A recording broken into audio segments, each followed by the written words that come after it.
In today's video, I'm going to teach you Xero Invoices, how to create and send a new sales invoice 2025, 5 minutes. Let's get started by signing into your Xero account.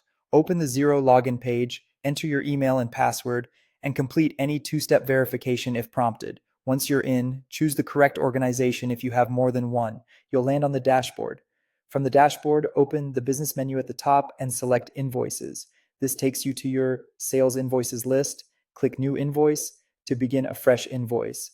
First, choose your customer. Start typing a name to select an existing contact, or add a new one if it's not already in your list. If you're adding a new contact, it helps to include their billing email so you can send the invoice directly later. Next, look at the invoice header. Xero automatically generates an invoice number for you, but you can edit it if you follow a specific numbering format. Add a reference if you need one, such as a purchase order or job code, which can make reconciliation easier for both you and your customer. Set the issue date. It will default to today, but you can backdate or postdate it if needed. Then set the due date to match your payment terms, like 7, 14, or 30 days. Consistent terms help cash flow and keep expectations clear. Now add your line items. Enter a clear description, the quantity, and the unit price for each product or service.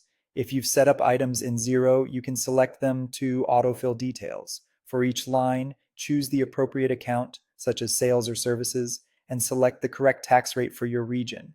Double check whether your prices are tax exclusive or inclusive and confirm the subtotal, tax, and total at the bottom.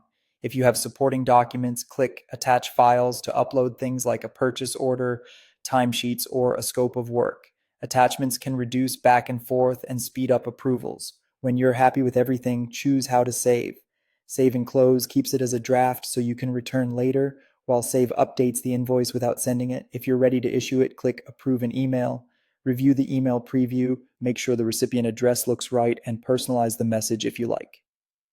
If you've enabled online payment options in Xero, your customer can pay straight from the invoice link. That's it. You've created, reviewed, and sent a professional sales invoice in Xero. From the Invoices page, you can track its status, resend it, or record payment when it comes in.